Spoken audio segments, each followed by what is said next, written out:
pertanyaannya kok ke Pak Jokowi lagi, ke Pak Jokowi lagi. Kalau saya ketemu sama Pak Jokowi, salahnya di mana? Dan kalau saya juga ketemu diundang oleh Hasto untuk ketemu sama Bu Mega, salahnya juga di mana gitu? Ya kan? Saya pikir ketemu Pak Jokowi biasa aja, saya berteman kok sama Pak Jokowi. Dan dia presiden, saya rakyatnya, lantas dengan PDP, saya pendukung pertama setelah Bu Mega menyatakan dukungannya kepada Ganjar Pranowo. Saya yang pertama. Terus kemudian pertanyaannya, bilang, loh, kok baru sekarang ketemu? Nah, sekarang saya baru ada waktu. Ya kan, sah-sah saja kan. Kedua, saya nggak juga harus ketemu, ya. Kenapa? Karena saya sudah menyatakan dukungan saya kepada Ganjar.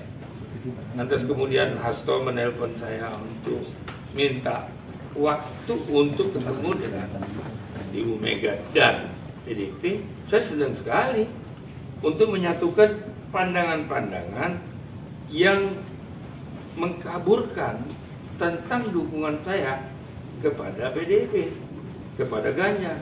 Nah, itu nggak benar. Yang benar adalah saya konsisten. Sebab keputusan itu bukan keputusan saya, tapi keputusan organisasi yang melibatkan seluruh DPD seluruh Indonesia melalui Zoom. Ya.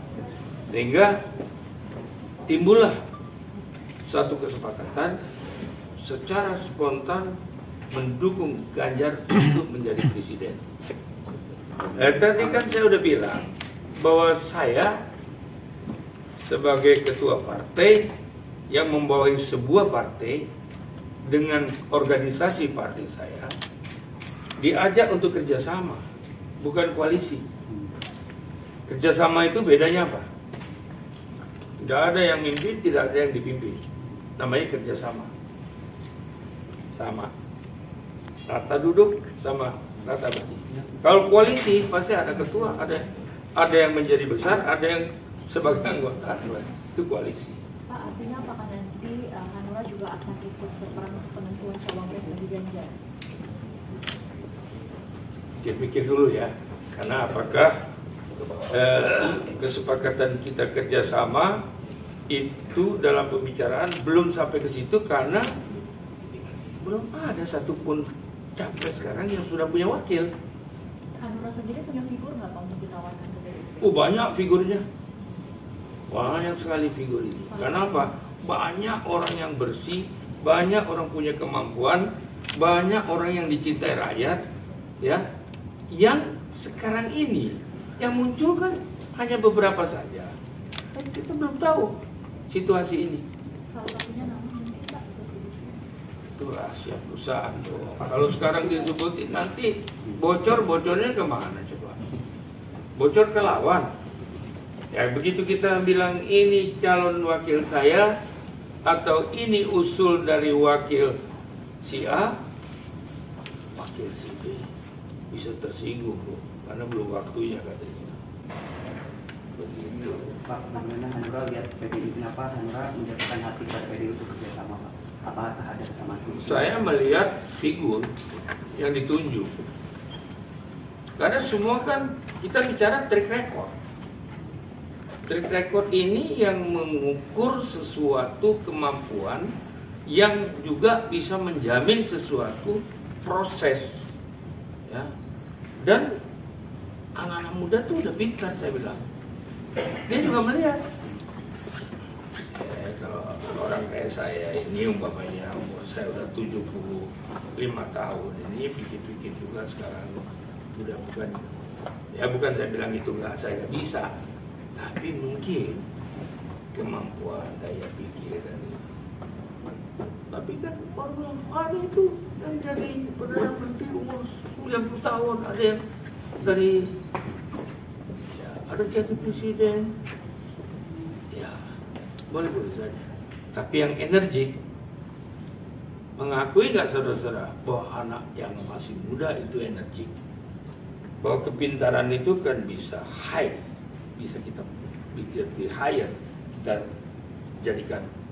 Kalau professional management itu how to manage, dia bisa menggunakan orang-orang pintar. Jadi anak muda juga banyak yang pintar.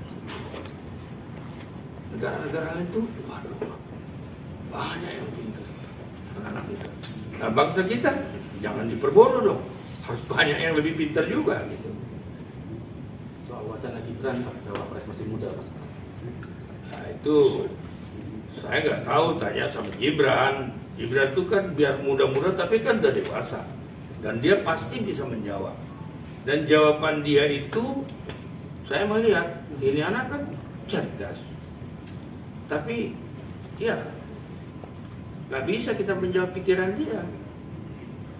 Ya pikirannya mirip bapaknya, gayanya. Nah tapi kita kan nggak bisa cawe-cawe ke tempat itu. Ya.